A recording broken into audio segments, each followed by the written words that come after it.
Oh yeah. Man, what's going on, y'all? Tell me something good. Tell me something good. Ow. Oh man. How y'all feeling? Feeling that peace that I'm back on this mic. What about y'all? I'm feeling in my bag. Like this week's been like, when you get back into your routine and you just be cooking, like it's just boom, systematic. I Yeah. had 3 days in a row where I was just in my bag. And it's because I sacrificed the weekend. I was like, I gotta get Mm, caught up. talk about that. Like Saturday and Sunday, it was like eat, sleep, work, catch up. Eat, sleep, work, catch up. I still worked out and I did, ate well, all that other, but that's part of it. Yeah. Like I just took care of my body and I had to take care of business for a weekend. And then I saw Monday, Tuesday, Wednesday, just everything started like I said, in my bag. Life flowed. Yeah. Life flowed. That's facts. When you can get on a routine like that, it's kind of like taking care of yourself. And it feels, I saw this quote one time or like a video where it's like when you're in your zone, right? A lot of people say being in your zone or when you're meditating. I think they said meditating. A lot of people think of meditation as only, sitting down, legs crossed, eyes closed, thinking. But like you said, Tunji, how you were in your zone and you got back in your bag by getting back in your routine. Sometimes you can get, your meditation and it feels like meditation or it feels like peace from, doing your daily things that you want to do or getting back to yourself. I don't know if you saw that as getting back to yourself, but that's kind of like what I heard. And sometimes getting in your bag can be meditation, No, yeah, real talk. I, I wrote a tweet about working on weekends couple of weeks ago. Like, don't let the fact that it's Sunday stop you from doing something productive that gets you closer to your goal. Life won't change if you're only willing to work towards your dream Monday through Friday. And when I wrote that, like, I'm not gonna lie, I was feeling a little conflicted because it's really easy to come off as like a hustle bro, like hustle culture, when you're talking about working on weekends, like, oh, if you're not working on weekends and you're not out here really grinding, and I don't think that's the point of it. I think where I was coming from with it is more like there are those weekends that like sometimes you just got to lock in, but some people just refuse to lock in. They're like, nah, the weekends are just, I just got to have a good time, or I work too much during the week, I just gotta kick back. And some weekends it's just like, this is going to be the difference maker between like a B and an A plus. Like what I can cover, the ground that I can cover this weekend is just going to give me that extra edge.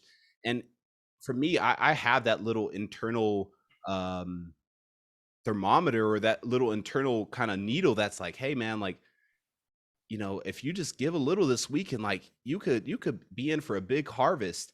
And I think most people do have that too. Maybe it's a little quieter, but choosing to listen to that, I think it could take you pretty far. No, that alignment crazy because just this morning, like it's crazy how when I do the speaking, it's always for me and I don't expect it to be, even though I should, which is kind of dumb. But I'll say this because I used to be like that hustle bro, like sleep less, grind more, let's get it. But I was an idiot. You hear me? I was dumb. Like sleep, it's about efficiency. And this morning the talk was this African proverb that said, it is better to live a day as a lion than 100 years as a sheep. Right? And I'm like, is it though? Because a sheep is still a beautiful animal and you get 100 years versus a day. And then I started looking up the lion, and the lion lion sleeps 16 to 20 hours a day. So a lion is only getting busy for 4 to 8 hours every single day. And I was thinking, okay, what are the ancestors trying to say? And then it clicked for me. It's like a lion is known as a king of the jungle, and everything we know is off of 4 hours of attacking the day. Everything is off of really 4 hours, worst case scenario. So what does life look like if you genuinely rested and for 4 hours you were locked in? That's it. 4 to 8 hours you gave your absolute best every single day, and then you rested.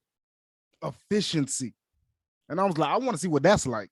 And that's what That's what and then I didn't even realize I said that this morning, but that's what the past 3 days were for. When I said working this weekend and dedicating this weekend, I slept most of the day. I slept really Saturday, Sunday, and then I would just wake up, I'd eat a good meal, and I'd work 2-3 hours. All right, I'm getting distracted again. All right, let me take a nap. Not let me check Instagram, let me check TikTok, let me not hit somebody up. Let me go back to sleep. Because you always use that excuse when you working and man, I'm tired. Let me take a break. But the breaks don't be actually rest. Right. Because I would sleep, wake up, and I couldn't say I was tired. I had no excuse. And then I'd give it my best energy. So like it's crazy. 4 to 8 hours of your best. It's so hard. Well, it used to be, I can only speak for me. It used to be so hard to not do anything on the weekend when I was building, my thing at the time. I always thought any type of rest or anytime I wasn't thinking about it, anytime I wasn't looking up something on YouTube or looking up an article that's going to quote unquote prevail me to the next level, I always thought I was failing in that moment, because I'm thinking, okay, if I've had those conversations with the higher power and, I know I've had those conversations with myself and know where I want to go, how I want to impact people, what I want the people to get from it, which is really that push when you're of service. It's like, okay, if I go to sleep, oh man, I'm failing them or I'm failing myself. And I think when we can get outside of that mindset and say, actually, sleeping will actually help you. And I think, again, with that hustle culture, right? Like a lot of celebrities say, I'm asleep when I'm rich, or I'm asleep when I'm dead. Like, duh. That's all you're going to be doing is sleeping. Stupid right? But it's like, that's such a scary mentality, because, you all are speaking from the more health side of it. That I think you kind of touched on as well, if I heard that correctly. But the actual side of like that mental capacity of it too, where it's like, if I don't give myself to step back and to do nothing, because in the midst of doing nothing, we're still doing something, because we're still thinking, we're still being, and you never know where life will take you or where the day will take you. What if we took a walk and just saw some, nature in so long? Sometimes you can get answers out there. And there would be times where I would take time to myself and just basically tell myself it's okay to rest, right? While I was building my thing. I would then find answers of me doing nothing. I'll be watching a TV show or I'll be watching a YouTube video, and some alignment will happen where I wasn't even looking for an answer. I wasn't thinking about the thing that I'm trying to build, but different words come to me. So if we can think about it maybe in another way, that even though we're resting, you can still be spoken to and spoken through while resting. But no, absolutely. And to clarify, right? What's so crazy is this weekend I wasn't talking about my dream, my vision. I'm talking about my 9 to 5. I'm talking about catching up and like being able to be in a place where on the 9 to 5, at 5 I get off so I can chase what I'm chasing, because I'm at the point with the vision that like it is who I am. So now, like, even in resting, I go to a park, I go to a function, I go to anything, I bring the vision with me because I bring me with me. Right. So it's always another opportunity. Is networking is enforced. This is who I am. Right. So it's always pouring out of me. The problem is now when I struggled with this, like this ate away at my soul like yesterday. Because like I said, I'd been in this, like working from home, been in this room for like 2-3 days straight, just getting to it, catching up, answering emails, all these different things. And I realized, bruh, like your greatest asset to the world right now is standing in front of people and giving them these things that you've learned. That's your greatest asset in this moment. And because you need money, you've been sitting in front of this computer for 3 days, not being in front of the world, not doing what you were called to do because you got to get money. And it irritated me. It's like, now you got to get it right. And I feel like so many people are in that situation. I know what I'm called to do, but I got to eat. I know what I'm called to do, but these bills got to be paid. And that can really... No. Go ahead. Like I'm gonna let that breathe. But these bills got to be paid. Man, it's so much power, one, to circle back and not forcing things, right? Not forcing another you, not forcing another mindset, right? I love how you said taking you with you. If you need to rest, you want to go to a party, still take your thing. You never know who you're going to impact by just being you, right? But it's also, I like the other thing you said too, man, it got me hyped. It's slipping my mind right now though. Can I come back to something you said, Zuri?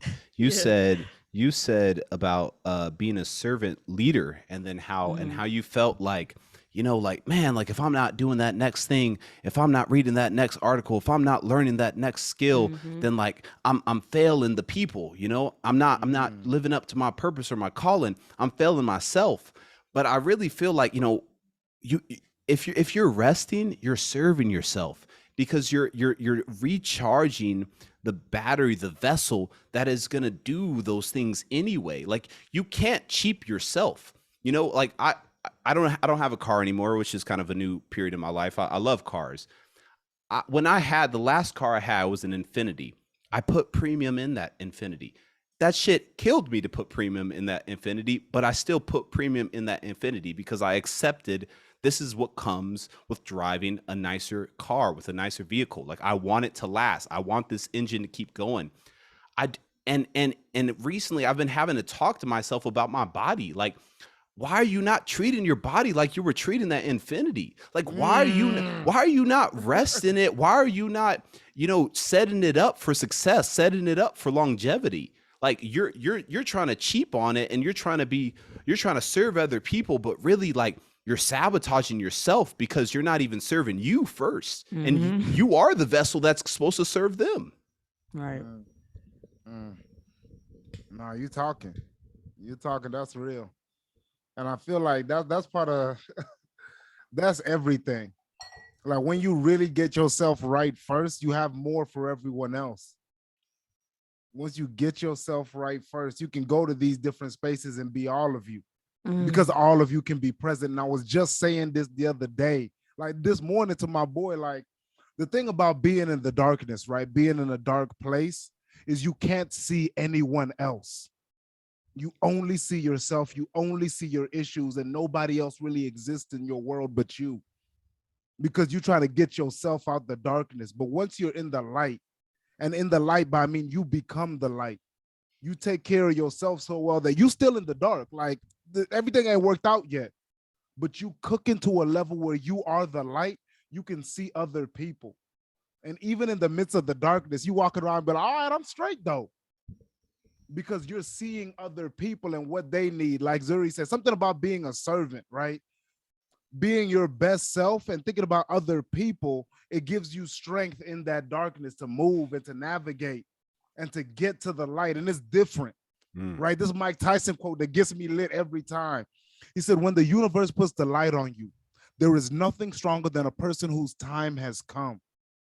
And we all get it. We all get that moment to shine. And I think the great ones, right? The ones we look at, when the universe puts the light on them, they already had their own light shining in the darkness. Then those two lights meet, and there's nothing they can do with you. There's nothing they can do with you. Come on. When you are the light already, and then the universe puts the light on you, sheesh. Come on. Can't nobody do nothing. What Going to the do? moon. They can't do it. The only question is, how long can you stay in your bag? Can you keep that routine together? Because it's easy to fall off once you're there. Facts. Right? Once you say, okay, I don't have to do the little things. Like, I knew that making my bed every morning made me feel like him. Okay, I pay somebody to do that now. I knew, like, making my food. Okay, let me pay somebody to do that now. Like, the little things that got you to that place. Now you can ship off that responsibility. Because you put in that work, though. Right? But the responsibility is what made you him. Responsibility is what made you her. That's but now wild. You can pay somebody else to do it. Facts. So that's why people fall off. Yes. And you got me so hyped. I want to go back to that darkness piece, because personally, I went through one of the darkest times I ever went through in 2021. But within that darkness, as I was in it, and I'm still climbing my way out of it right now, it's so beautiful how my mindset has shifted, that because I got the chance to go through this darkness, the amount of people that I'm going to be able to help out of their darkness who relate to what I went through and what I'm getting myself out right now is all going to be worth it. And for some reason, I really had to really get down and ask myself, why is this so important to me to help so many people, to speak to so many people? Because when I speak, I just feel that rage, and a good rage, and I feel those goosebumps that somebody needed this. And if I didn't get the chance to be hurt, if I didn't get the chance to cry, if I didn't get the chance to not know what I was meant to do, if I didn't get the chance to be confused, like there are people right now who are waiting for this episode to come out, like, and they don't even know it yet. There are people that are waiting for me to step into who I really am every day, and I don't even know that yet. Do y'all know how powerful that is?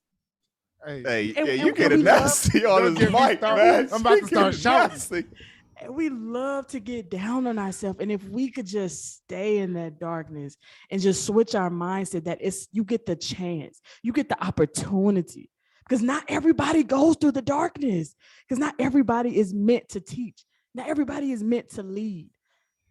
Not everybody is meant to serve. But because we are, that's just something we have to do. But when we climb out of it, and I think the other beautiful thing about the darkness is too, like you said, Tunji, another part of that is we get to learn how to serve even more and how to teach even better, clearer, more relatable. See, that darkness makes you relatable. A teacher has to be relatable. A leader has to be relatable. You have to have empathy. Totally. And that's where that empathy is really grown in that darkness. You start to have empathy for yourself. You start to have grace for yourself. Yeah. And then you can give grace to other people. And that's where that light really shines through. Hold on, Tunji, because I know you about to go. So I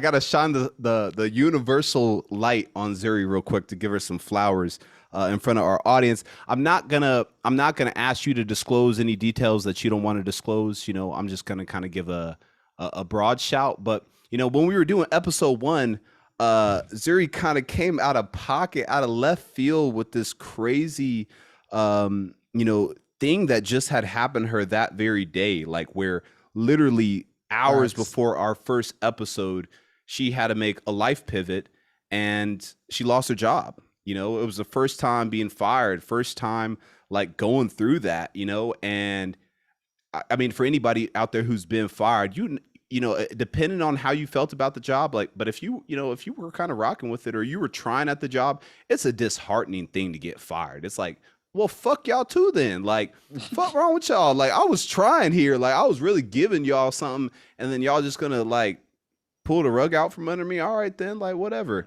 So today I got the news that Zuri got a new gig. And got that thing out the mud, man. Yeah. And I mean, I could just say real quick though, like, the turnaround process is crazy. Like that's a pretty fast turnaround time from where we were just a few months ago. So like I said, you don't got to share all the details. We don't need people pulling up at you at your job, but you know what I'm saying? Like it's lit. No, I appreciate that, man. And all that thanks go to God, because this is something that I had prepared for and prayed for on the other side of my purpose, other than, this speaking to the mic and really teaching through this mic. And it's just crazy how, if again, look at this alignment. Thank you for bringing this up, Kamau, because again, that dark place that started some years ago with what I knew I really wanted to do and how many people I wanted to impact, started my own thing. And the fact that you can be doing something for yourself while serving other people, like, for example, through my nonprofit, come to find out, it just took some time for some things to unfold, took some time for God to step into rooms before I stepped into them, took some time for God to close a door before I knew it was even going to be closed. So, not to get too much, but it's all about being yourself in the darkness and coming on out that thing, but being you the whole time. Hey, talk. Well, let me calm down, because I got a few things. Boy.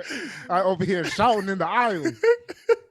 Knees like toe tapping. Come on, Tunji. Come on. I'll say this, right? one of the most powerful things you said that I want everybody to catch that really hit me, like, because it's the same thing. Like you said that, and darkness started a couple of years ago, and I'm still coming out that darkness.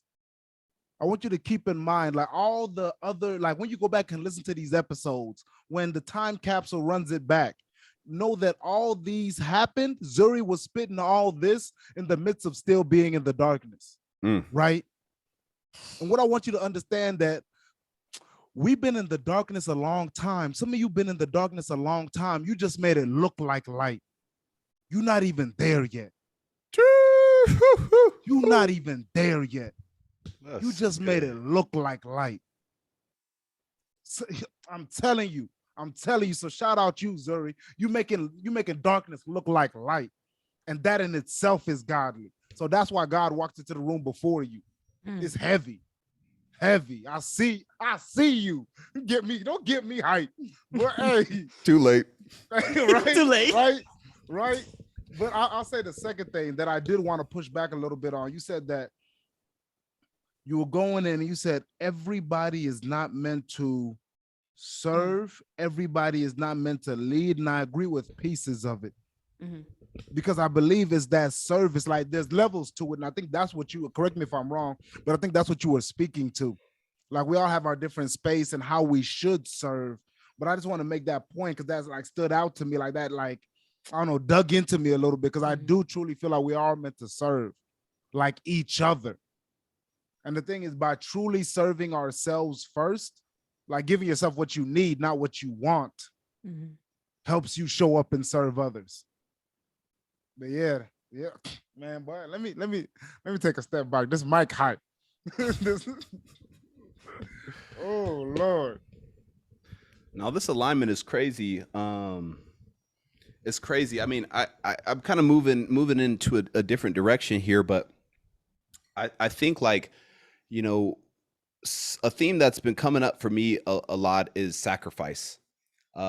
It's making the sacrifice right now, because I think a part of it, you know, trying to tie this in with the darkness is like, you know, when you're in a heavy place, when you're in a place that you're not comfortable, the thing that you want to do is to pull yourself out, is to do things that can pull you out, you know, to do things that make you feel, you know, what it's like to feel a sense of relief, or what it's like to be in the light for just a little bit. And so sometimes those activities are not healthy. You know, sometimes those activities are self-sabotaging in the long run. So to kind of choose to hold it down, right?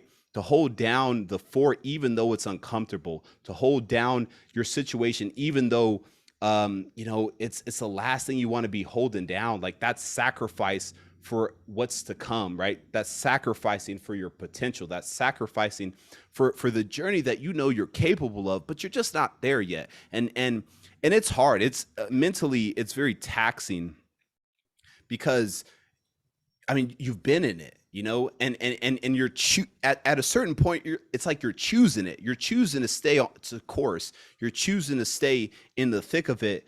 And like, it just seems like everybody else around you is not in the thick of it. Like, you know, they're living, it's summertime, people are out. You're like, man, like, can I just be with y'all? Like, I'm staying the course. So that theme, sacrifice, right? That theme's that decision to hold it down and to believe in something greater. I mean, shout out to all the people who are currently in that stage, because I'm right there with y'all. No, I love that. And I love how you put the word sacrifice to it, because that's exactly what it is. And when you were speaking, this came to me that it's so easy to become mean or evil or rude to everyone or people in your circle who you really care about when you're going through the darkness. Because you're like, well, I mean, I'm going through this and I don't feel the best, you know, before you start to see, like I was saying earlier, that you're getting the chance to, because you're on to something greater and bigger. It's so easy to just get on other people's level and just to be mean, you know. And I just want to say to anyone, if you are in that stage, stay you know, don't become a very, you know, one-sided person or mean person, because there is light on the other side. You know, man, it's all a test, man. You just have to stay the test of time, no pun intended. You know, if you smile a lot, smile in the darkness. Let me ask you something, Zuri, real quick. You know, you talk about kind of like how mentally, you know, like it's tough. Like, how do you kind of deal with that part of it though? Like when being in this is just like it's mentally just draining you, and like how can you not be angry at people? How can you not, you know, just be bitter and stoop down and be petty? Yeah, I think it's all about emotional intelligence, and you have to know your emotions. You have to know your triggers. You have to know what your bigger plan is and what you and whatever you and your higher power are speaking about, what that actual plan is on the other side. And I think when you look at the picture that's way bigger than you, right? When you look at that Goliath in your story that's way bigger than you have to say, you know what? I want to say something to you and I want to stoop down to your level. But the fact that I have an actual, lion in my life that's about to happen, Mm.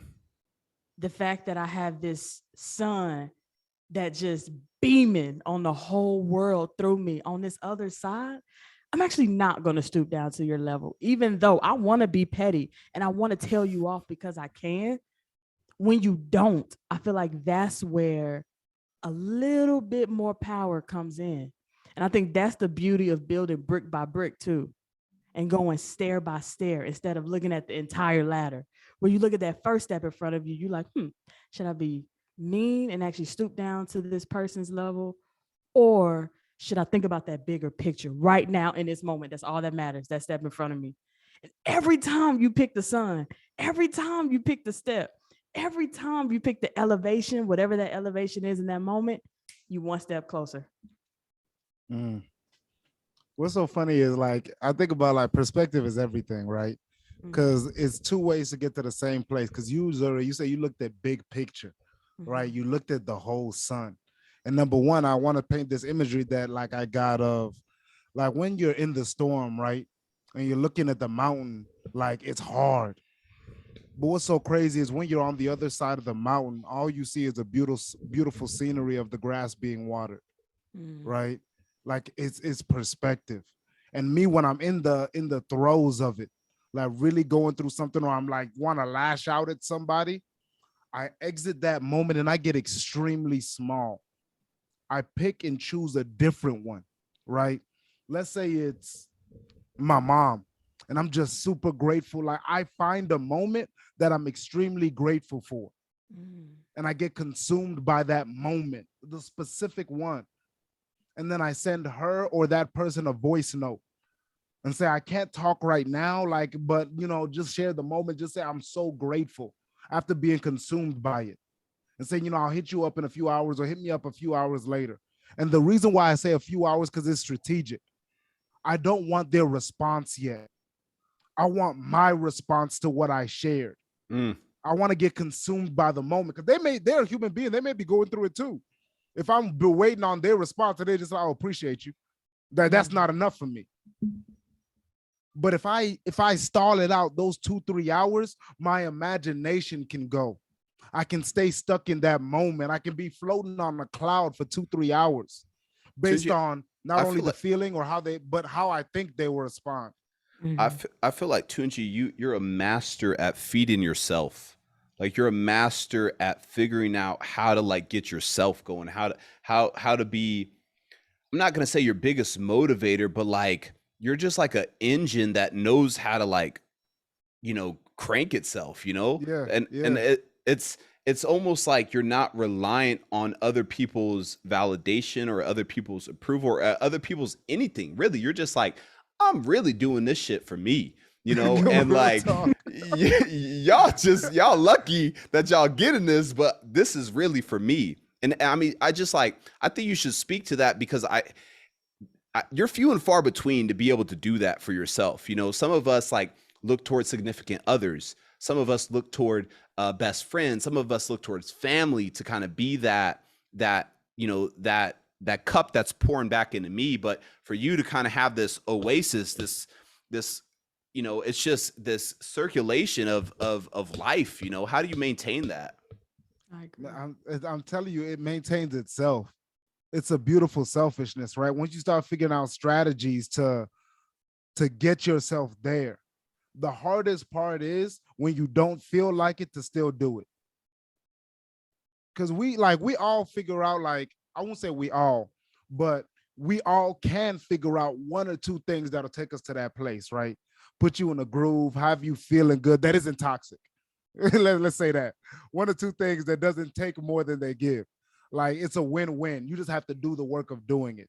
Like a workout that you love, dancing, singing for some people, like whatever it is. And when it's time to do that thing, you just like, it's hard to just do it. You just kind of sometimes want to sit and just do nothing. And doing the nothingness feels good.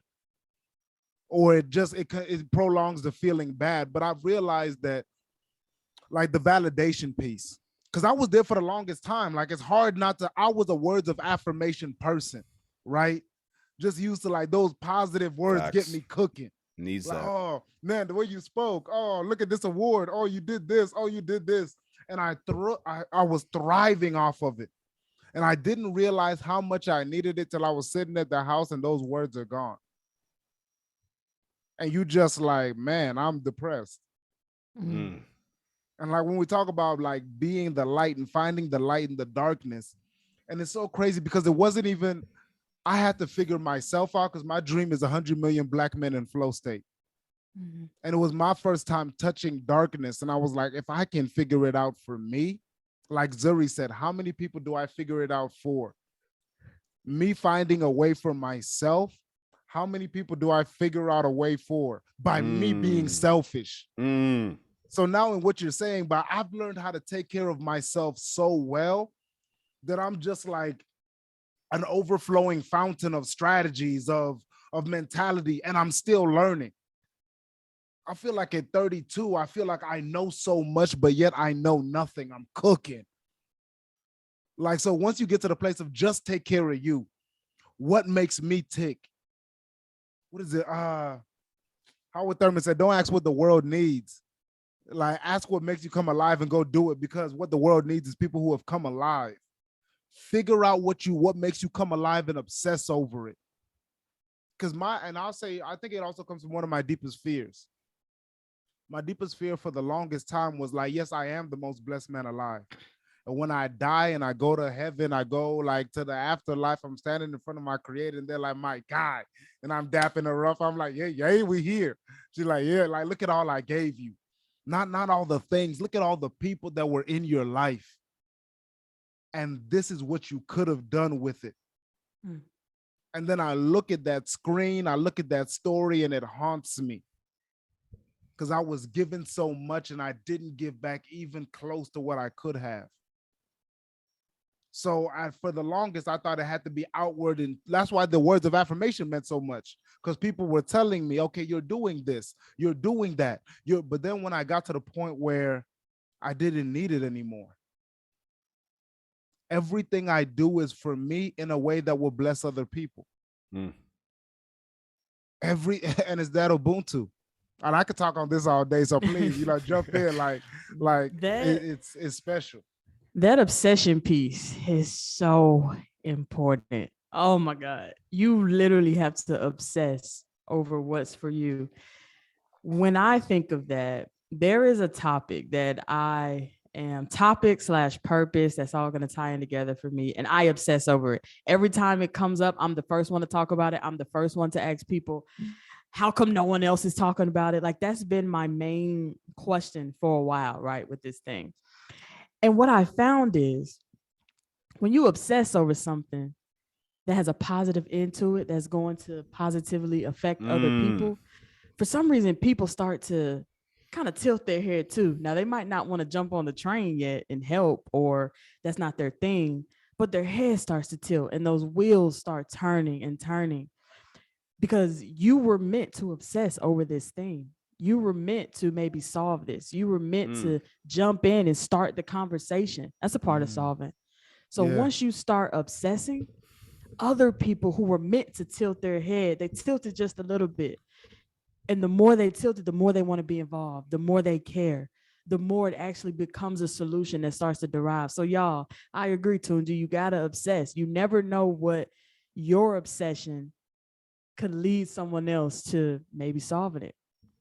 What that I'm boy telling you. Nipsey say? Find your purpose or you're wasting air. Come on. Yeah, real talk. And it's also because I want everybody to feel like what it is on this side, right? That beautiful selfishness. And when you know how to get yourself going and you just in a rhythm with it. And I'm gonna say something that's gonna like, well, I don't know if it'll hit a lot of people, but the reality is people think that like we have this idea that your nuclear family, like my wife, my kids, my husband, my kids, my significant other, my kids, like that's the most important thing. That's what I'm called to do. That's my purpose. That's my legacy. I will say false. I would say that is only your starting point. That is only your starting point. Your purpose goes beyond your household. You are called beyond your household, and that's the difficult part people got to deal with. Mm. Brother told me a story today about like my guy, he has a job like at Delta, right? And he's from Miami, so he can fly back and forth with his wife, his kids, and everything. But he's really like he wants to tell stories, right? He thought he was supposed to be an actor, but he's really supposed to tell stories like a producer, like make these stories and bring them to life. But because this job, like we talked about earlier, is paying the bills, gets him to go home back and forth to see family in Miami, that he's like, it's one thing, it's easy for me to talk like greasy. I don't got no kids running around where it's like they gotta eat today. Like, shut up what you talking about. So I'm not gonna lie, like it's not easier for me. But that doesn't change the fact that you were called to do something. And the crazy part is you get blessed for taking that risk. Yes, there is a hard time. If he would have quit that job at Delta and lose those opportunities and do what he was truly called to, you're going to touch bottom. And I think we all know that. That's what's so tough. No matter how much you prepare, like you touch bottom, you touch that darkness. But when you touch the light, it hits different. Mm-hmm. And what's so crazy is you give your kids, you give your family a model of a life well lived. This is how you truly do what you were called to do. And yes, you will touch failure, but that's the type of people we want to raise. At the end of the day, you look at life and people say, I regret the things I didn't do, not the things I did. Can I build on this point real quick? Because I really feel like this is the purpose of this podcast.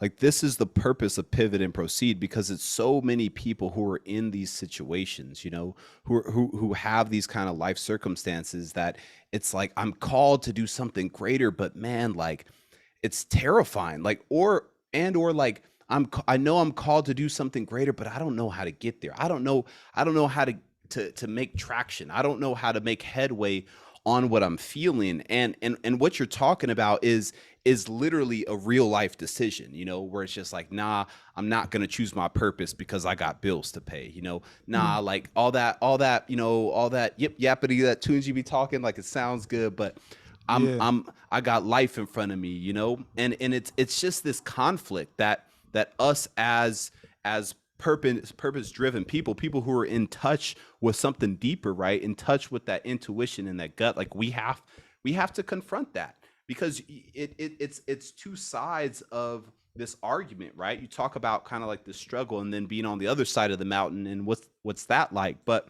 when life is, when you're in the thick of life, man, it feels very thick. It feels very hard to just see through and make a just rash decision, because every decision does feel rash. Every decision that is not responsible feels like it's irresponsible, feels like it's selfish, feels like it's wrong, that I'm gambling other people's well-being for my own satisfaction or my own pleasure. And it's very easy to talk yourself down from your desires, from your dreams. And I think it's also part of it is like how you feed the monster. When I really started to get into a whole different vein is when I started to chase a beautiful failure. Is to realize that it's okay not to be the chosen one. It's okay to be Morpheus and not Neo. Like I'm chasing a beautiful thing that will bless other people for generations. And I get to live a beautiful life doing what I'm supposed to do. So the thing is, if I gave all of myself to this thing, and Zuri, you said it a few episodes ago, where about like, I just want to make a dent in this problem, in this thing, where for a year, like somebody has to pick it up and run with it. Right. And that's what it is. Chasing a beautiful failure. Like, even if I were to fail, even if it was a failure, I'm chasing something so big and so meaningful that it would be worth it just to chase it. Like, it's so meaningful that every day I get joy from chasing it. And I'm not saying be a fool. Like Jim Carrey said that, this was so dope. He said that he was just so real about it. He said the safe road will pay off. That's why people take it. 1 + 1 = 2. The safe road pays off. That's the legit part. Sheesh. But he said, I can't take the safe road and have my soul be on a different track. And then he dropped this Ralph Waldo Emerson quote. He said, man will see the head of the mermaid, but not the dragon tail. The head of the mermaid is that safe road, but that dragon tail is you being split in two. You better It's talk. the ugly side of you never being on the same, you not being the same track as your soul. And I'm telling you, once you are whole, life hits different. And I'm not saying be a fool. Find a way to transition. Chase a beautiful failure. Because once you start making it about next week or tomorrow or next month or even next year, when you say, I am chasing this for the rest of my life, things slow down. They slow down and they speed up at the same time because you start looking at time differently. You're like, I'm finding a way to, and then you start to realize, these quotes just pouring out. Langston Hughes. I have discovered that there are ways of getting almost anywhere you want to go if you really want to go. You start realizing all these different paths can lead to the same destination. I just have to pick one, including the path I'm on already. So it's really just deciding that I'm going to chase this thing forever. And once you decide that, like, the game slows down for you. The game slows down. I think that's the biggest piece, making that decision. You get that Rondo court vision. Yeah. I think you said a powerful piece about the failing part. And I'm over here thinking, I got a question. Y'all think you can still leave a legacy even if you fail at what you were chasing? I'm just going to let Tunji knock that out the park. Absolutely. The first one comes to mind that many people come to mind is, the reality is a lot of people would look at Martin Luther King Jr. as he's done all these great things. So many civil rights activists as having certain dreams, and we're only living pieces of it. I feel like a lot of them would come back, be happy, and still be pissed too. Still put their jacket and their suits and their ties and their dresses and their shoes back on and be like, we still got work to do. Yeah. No, real talk. No, I love that. They're like, yeah, they would be pissed. They would be pissed. They would be. They would be pissed. All right, this cool. That's cool. Oh, that's amazing. But what's going on here? So let's get it. Yeah. What's going on here? Let's get it. Let's get to it. Kobe, the job ain't finished.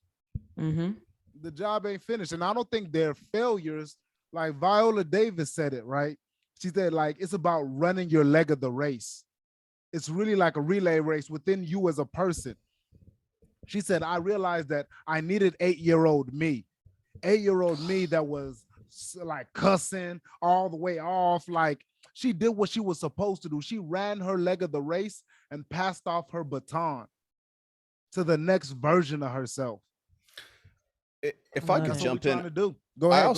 I also want to say, kind of in a different direction. I don't know why I'm thinking about this, but this is similar to a conversation Zuri and I were having before the mics cut on. But I'm thinking about somebody like AI, right? Allen Iverson, and how he came into the league as being portrayed as a thug, as being portrayed as all the worst parts about an athlete, you know, at the time, that he was not a model person, that he wore his hair in braids, that, you know, that he was all of these negative stereotypes, that he had tattoos, that he wore jewelry, baggy clothes, whatever, right?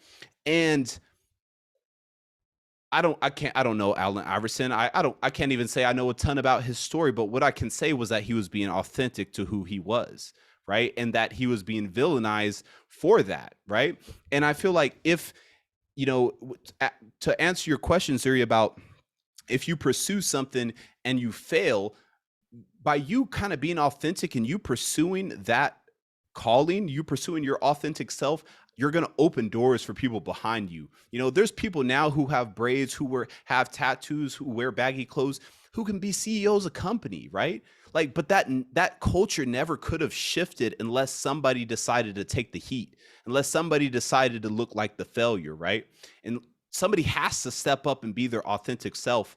And then I think the other part of that is not only do you need to be your authentic self, but you got to do what you know that you're capable of doing. Like, you got to stand tall in that authenticity as like, I am who I am. Y'all don't like that, but then I'm gonna kill y'all. Then I'm gonna give y'all the business. Then I'm gonna like leave a legacy, because like I'm so good at, you can't deny it, you know? And so then it's like, you just open up the door for people to come behind you and just take it that much further, right? Like, there could be a president of the United States who has his hair in braids now, right? Like, where like, that was just so, that's such a foreign concept to think about, right? Like, we were talking about CEOs of company, or just business in general. Like, people now, especially you see this a lot in tech, people are wearing t-shirt and jeans, right? These people are making $250,000, $350,000 a year. These are top executives. These are CEOs of companies, of multi-billion-dollar companies, are wearing t-shirt and jeans, right? Like, 100 years ago, 50 years ago, people would have looked at him like they were stupid. They would have like, you're not intelligent because you're wearing that. It's like, no, I'm being authentic, and I'm gonna be so good that you can't deny it. Doesn't matter what I look like, doesn't matter how I'm coming, but like, I'm being authentic, and I'm gonna open so many doors that people behind me are just gonna blow this thing off. Bro, when you said that, like, president with braids, tell me why I had the coldest image in my mind of the inaugural address and a president sitting there getting his hair braided by his mama before he speaks. Ooh, when I tell you that would be in every black home and barbershop to the end of time, that I'd probably get it tatted. Listen, Get it tatted. Real talk, right on the arm or the chest or something like that would, and like, it's so far away to us, like, but it's still so close.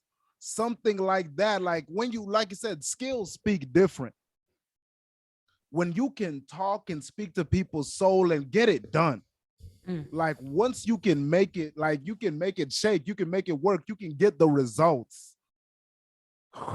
Honestly, I'm in that position now. You know, I'm in the position now where I got my hair braided. I'm the casual one. Hey. I'm the one who's wearing hoodies to the office. Hey. You know what I'm saying? But who's the director? Who's spending the $500,000 budget? Like, what we talking about? Let You know what I'm saying? Hey, Tom. Let them know come out. What Don't we stop. talking Let them about? know come out. Because really, like, I when I first started in my journey, like, I thought I had to be a square. Like, I had to shave my head, I had to shave my face, like, not shave my head, but just super low cut, right? Weak ass dress up shirts, like weak ass slacks, like things that just weren't me, that weren't authentic to who I am. Like, I'm so far from that. I'm so much closer to my authenticity now, but I'm also more successful than I've ever been. Right. And the two go hand in hand. Like, I think if I still would have been seeking that validation, wearing those weak ass dress shirts, you know, doing all the things just to get approval and just to get permission from everybody else, like, I still would have had that limiting mindset. I still would have been at that same desk. I wouldn't have been where I am now. Right. And so I think a part of it goes hand in hand. Like, you got to have the courage to step up and be you and be who you want to be. But you also got to have that work ethic. And if you know you got that work ethic, if you know that, you know, nobody in this room is smarter than me, or nobody is going to outwork me, like, then you know that you're going to have the skills to back it up, to be who you want to be. But you also being who you want to be opens up, man. I've hired all kind of folks, you know, who are like, just because I'm in the position now, like, no, you don't got to wear no weak ass dress shirt to this interview. Like, I'm going to be able to judge your character and your work ethic based off of, you know, what you do, what you say you're about. Like, I don't need the facade, you know what I'm saying? But that's also because I choose not to live in that facade. That's not how I measure value. And when you choose to flip that, man, like it feels rebellious. It feels like I'm just being a punk, or I'm just going against the crowd. But it's really, you're not. You're just being you. You're just being authentic. And as a result of that, like, you know, whether you fail or succeed, like you're leaving a legacy of authenticity. And what I love about what you said is all perspective. Like one person, like what I want to open us up to is also the strategy of it now. Like, cause I feel the same way, Kamala. I got to a skill set where initially, like wearing suits is part of who I am. Like the bow tie, like crisp suit, the shirt, like coming in dumb clean. Especially starting off teaching, because I needed it for my mentality. Because I had like look good, feel good, play good, and I needed it to like come in and deliver. And now I come to a point where the skill set, I don't need it anymore. I put in so many hours and so much time that I can just show up. It don't matter what I'm wearing. And then I got to the point where it may matter to you what I'm wearing. So I go to a workshop now and say, what do they need me to wear? So if it's students, they may need me to wear like a cold sweatshirt, or like my Air Max 95s, or it may be like they need to see that suit. They need to see what it looks like, top to bottom clean. And then we get into the physical portion, and the jacket and the shirt come off, and you're there in a tank or they're in a t-shirt. Like, all right, let's get it. Like you're gonna see all of it, right? So then it starts. It's like so many levels to it. It goes from I'm insecure about me, so let me dress how I think they want me to dress. Facts. Till I figure out me, I dress how I want to dress. Till I'm trying to get you right, to let me dress how you need me to dress to get you where you need to be. I was just thinking about that while you were speaking. Go ahead, Zuri. That I love it. I love it because what I heard while you were speaking was the evolution of you finding yourself, and then you finding why you were here. And then I heard serving in that as well. And then now I want to circle that back to the reason, and I love where y'all took it. Like that was great. And I want to circle it back to why I even asked the question, which y'all did took that and gave some good gems, is because I was thinking that when we love something so much and we obsess over it, and we know why we're here, what we're supposed to solve and tap into and serve through, even if we fail, the fact that we got the opportunity to pursue it, and that other people were able to see it and see that it can be done, at least started. They can see that it can be started. They can see why it's important. It's a lot of whys still in failure, right? If we can understand our why, and if we can understand, who we're going to impact, or who is going to be on the other side of what we're doing. Yes, we want to succeed. We want the mansions. We want the credibility. We want the legacy. We want to die on it. People say, Zuri did this. She started it. She finished it. And all of this is because of her. But we can actually switch that mindset too, if it actually doesn't play out how I wanted it to play out and I'm gone, right?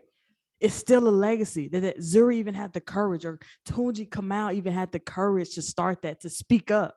A lot of that why and legacy can be in speaking up too. Because a lot of people don't even start with speaking up, whatever that matter is, right? But I'm still thinking in a service, more than a product, but still the same thing, man. We got to speak up. We have to start some things. And your legacy can be a starter. Your legacy could be a beautiful failure. Because a lot of people won't even get to the point of failing. And I think a lot of people don't understand that to fail, you had to do a lot to fail. You had to try. You had to wake up in the morning. You had to be consistent. You had to go through depression. Exactly. You had to go through the darkness just to fail. Do you know how courageous that is? All because your heart was leading you to something. You're still a success, man. Right. It doesn't matter. You're still a success. It's 7 billion people in the world. Someone is going to pick up on what you're doing. And my thing is, the gag is, the someone is you. You blessed by it first. Good point. The someone is you. The journey is beautiful once you do it and you're living it. And you can slow down, like I said, when it's a lifelong thing, and you can slow down enough to enjoy today on the chase, then it's forever. The fuel doesn't burn out. You find ways to just keep yourself cooking. Yeah. What made you such a dope thought that popped in my mind is like the legacy thing. We so big on how we'll be remembered when you have no control over that. You can write all the autobiographies or whatever that you want. Rosa Parks was getting busy, and all we know her for is on the bus, like to kick off the bus boycott. When she was secretary for the NAACP, she would like write. She did so many different things, but we know her from like one moment that kicked off a movement that did a lot of different things, but her legacy is way deeper than that. Yes, way deeper. Or her impact, her life, her impact, is way deeper than that one moment that was a trigger to other things. But we know her, like you said, Zuri, we know her for speaking up one time. Not the countless of other work other work she did. Not her even kids, be courageous enough to say no. No. Because I don't think people understand how dangerous that is. Especially as a woman, right? To even say take them to history class. Right. To even say no back then. But you know how courageous and everything else she had to do to get her mental and her heart right and her purpose right to sit there and not move. You might be okay with the consequences. Exactly. You see it as one gesture, but that's a lot of buildup. Right. And that's what's so crazy, right? That's why we respect these ancestors, these people, because you have to remember that they're people and they had jobs and lives too.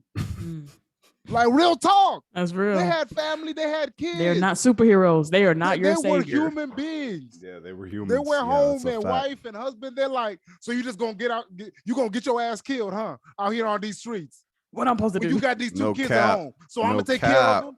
And they're like, I have to do what I'm called to do. And that's why we respect them.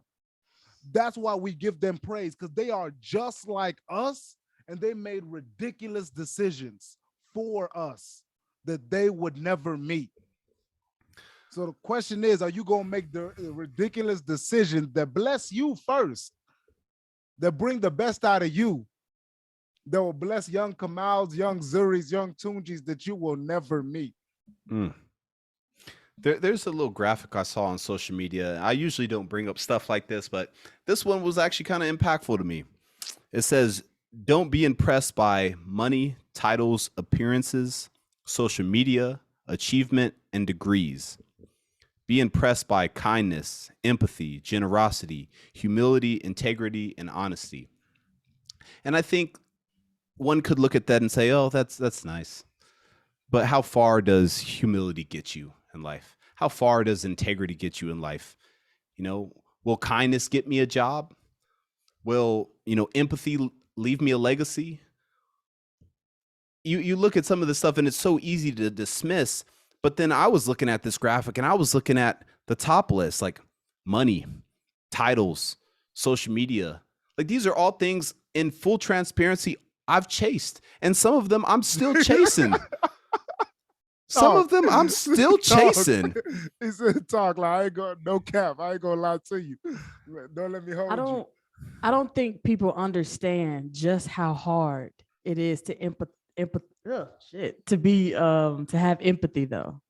I don't think people understand how hard it is to be consistent in kindness. I don't think people understand how hard it is to be consistent in integrity. See, we see those as like values or corny things, right?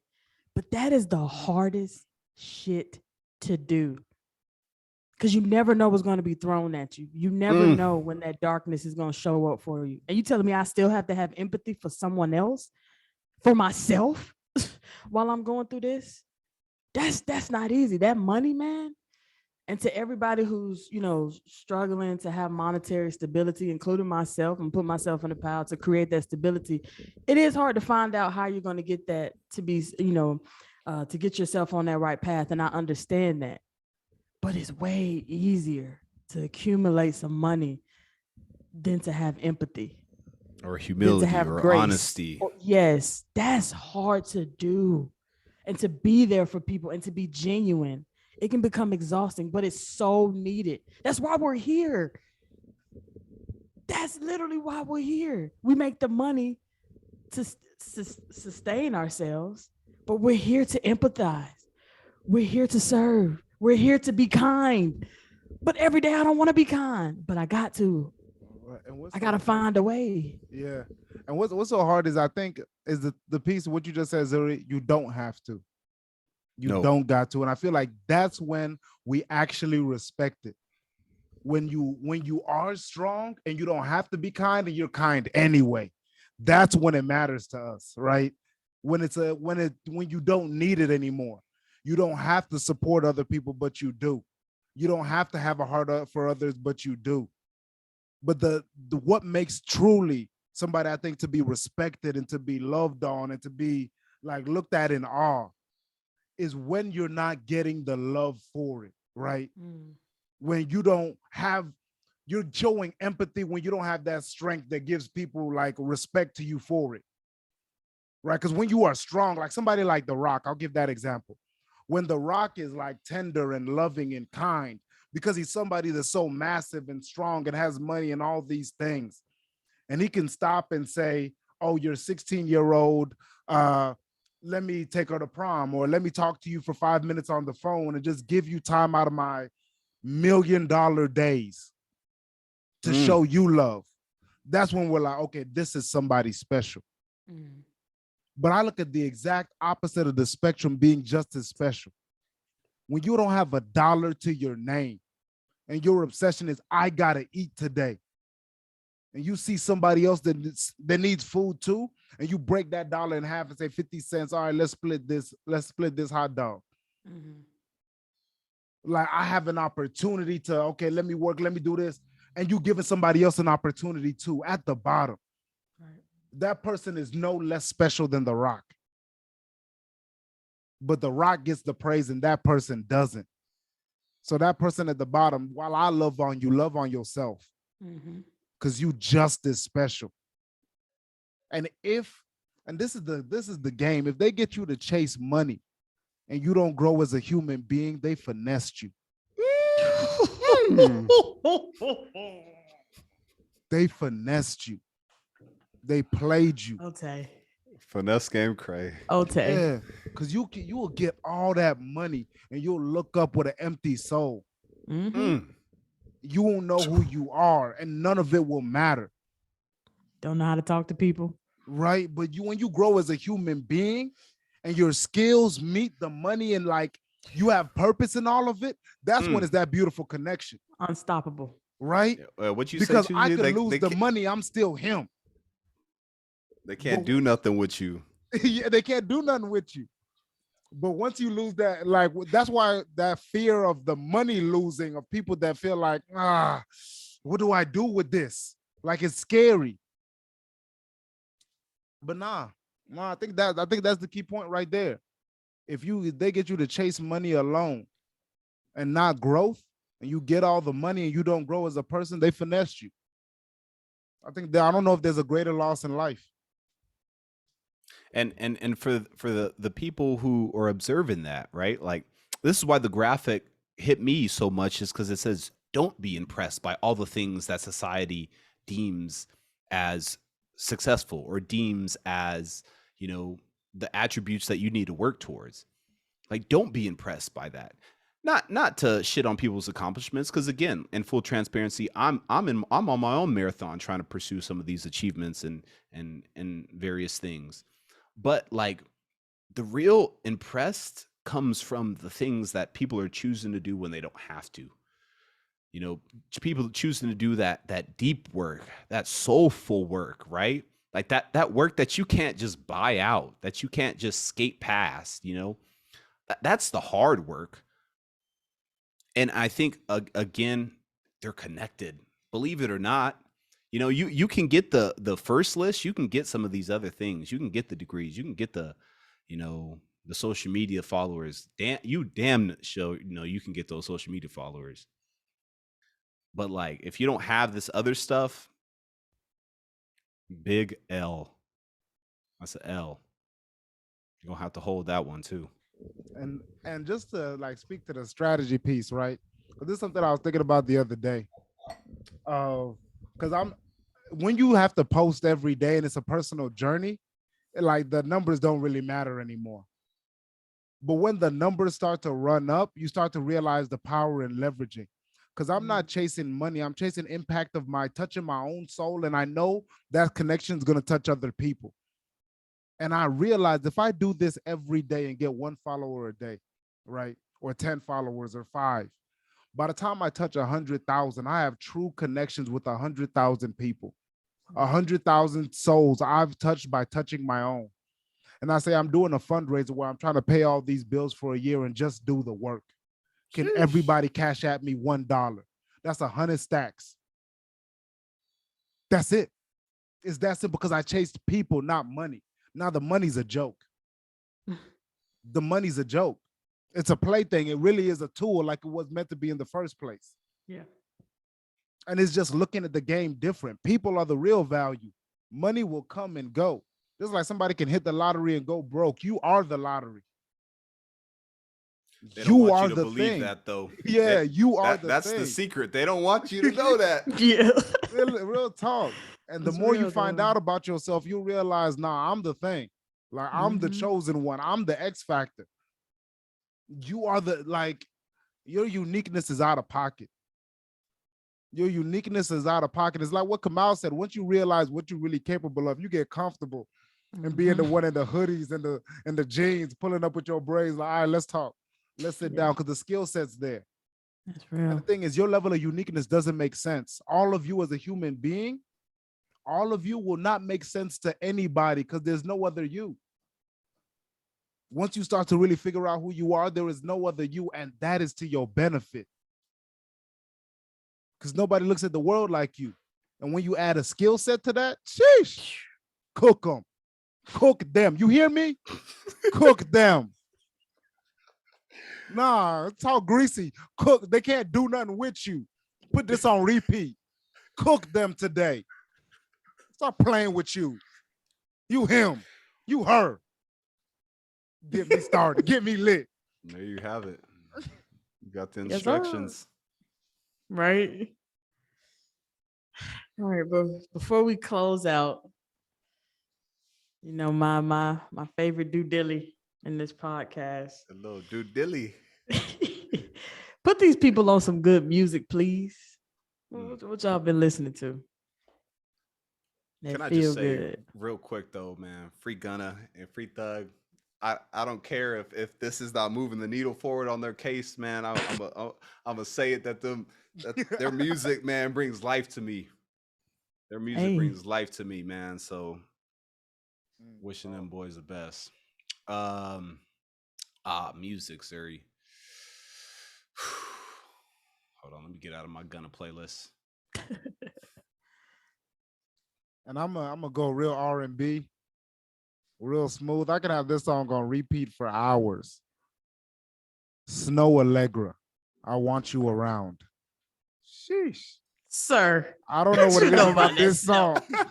I don't know what it is You one of about my this song. favorite. Ooh, but it's a repeat, like again and again, It's again and vibe. again. It's just a Such vibe. And it's not Such even a like you vibe. laid up like, I No. miss somebody. It's just a vibe. It's just a vibe. Like it could apply to anyone, like grandma. I want you around. Like, Listen. or no one. Like it's just Mm. it's everything.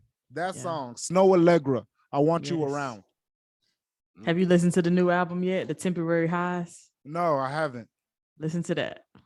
Say less. It's an album you can play all the way through too. Bob. Yeah, that's what I like. I'll go real quick because Zuri, I'm sure you about to do a whole philosophical I'm dead. get down with it. I'm gonna just say I've really been on this brother Seti Hendrix. This man, he got a sound, and it's Spell that. Seddy Hendrix, Hendrinx. And Okay. This one song, By Myself, I think it's actually a feature of his and somebody else on there. But yeah, man, some Seti Hendrix. It's been feeding my soul. I personally like I got that Atlanta in me, so I like my trap beats. Mhm. But if you can get some of that smooth R&B rap flow, like the raw waves, the blacks, I Yes, feel like he falls in this category. So for um, sure. I've been rocking with Seti. You Boy, know, I he just love dropped this. yesterday, right? I didn't He know. dropped a single. A single. Who, Rod Wave? Nah, Seti. Oh, Yeah, okay. well said, as he said. That's his brand. Well said. Yeah, he dropped Say yesterday. less. Pretty Okay, lit. Okay. My turn. Um, man, okay. I don't know if I've mentioned her on this other episode. So if it's a repeat, my bad, y'all. But it goes perfectly with what we talked about today. Her name is Cleo Soul. CLEO and then SOL. She has a song called Rose in the Dark. Like Rose, ROSE. Man, when I tell y'all the song is going to grab you, whatever you're going through, whatever has had you down, whatever mental space you've been in, if it hasn't been the best, listen to Rose in the Dark. As we were talking about on this episode earlier, being in the darkness, there is always light on the other side. That's all that song talks about. She literally gives you the recipe in lyrics over a beat of how to get your ass up that's what's up. and try again. That's what's up. She is literally telling you that there is always light and everybody is a rose, even if you're in the dark. I'm telling y'all, listen to Cleo Soul. Say less. Well, I added both to my playlist already. All right, let's hit them with them glows and grows because I want to listen to these songs. Let's get it. I'm gonna go first. Glow, I've been sleeping, y'all. Yes, sir. I've been getting Already some know. rest. And man, it feels good. I'm really gonna do a product endorsement just because, like, it's just what works for me. There's not one way to do anything. But this little watch I got, it's a fitness monitor. It's called Whoop, WHOOP. It's expensive, unfortunately. But that's how much sleep meant to me. I was like, you know what? I'm not gonna keep putting 87 gas in this motherfucking Infinity. Like we put a 93 in these days. Hey, boy, you gonna get us sponsored? Tell us more about Whoop. Hey, not talking like that. We talking too greasy for Whoop, but nah, for real. I've been getting really, really good quality of sleep. So I mean that's the biggest grow. I mean it's impacted everything else. I mean my days can start at 9:30 and they can end at 11. But because like I've been up on my sleep, I can afford that. I'm hip. So obviously I can't do that every day, but some days when I got to kick it into gear like that, it just is what it is. But I'm able to do that because I be sleeping. So, and then on the grow side, that's a damn good question. I mean, there's a lot of places I need to grow in, but I mean, I think really what a theme is for me that's been coming up is just patience. Really having patience with that process. It's something that you don't learn once. It's something that you don't just experience once, but it's really a really part of it. Like not being fixated with that destination, but really going through that process. Like an easy way to think about it is when you're working out, right? Like you just want to, like sometimes if you're working out and that pain is so intense, you just want to just crank it out. Just get me done with this shit. Like let's move on to the next set, next exercise. But really being patient in that exercise, taking that full range of motion, that full movement, you're getting the most out of it. You're really taking your body to a next level because you're so meticulous. The same could be said with life and whatnot, right? With things that you're pursuing and you're going through. Like it's so easy to just want to jump to just get it over with or get it done or get me to the destination. But I'm really trying to sit in this patience and find the joy in it, so that's where I'm at. Love that. I would say start with my grow. So recently, I've noticed that I can make things about me a lot, depending on maybe how someone says something or whatever it might be. And I feel like I can grow in the area of just like not everything evolves around you. You know what I'm saying? Like just because someone, an energy or someone didn't, I don't, I can't even think of some examples, but just knowing that that's a lot of pressure you could put on yourself if you think you always have to be on your P's and Q's so many times to not feel a way about something. We already go through enough emotions all day. That's one or two or three less that we can go through. And I'll say my glow will be just being open to whatever happens. That's been very freeing. It's been peaceful. Just doing my part, and anything else is not my business. Wrong was a spoken word. Yeah, real talk. Real talk. Sister Soldier. But all right, focus. My glow. Now let me start with my grow as well. My grow is just I want to remind myself that stop trying to be understood. Like they're not necessarily gonna understand you or your journey or your perspective or any of that, like at this point, or maybe not ever. And that's okay. It's okay to not be understood. Right. So that's just the grow. Like that's a reminder to me.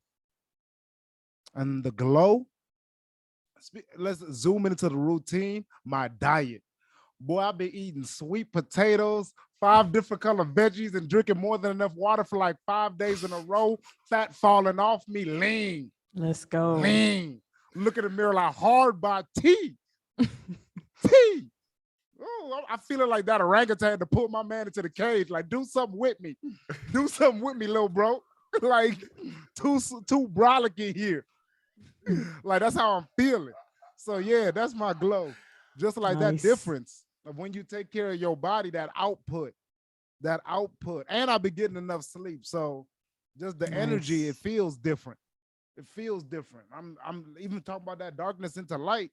This 9 to 5, that's not something that brings me to life. I just have so much energy, like sending emails, thinking clearly.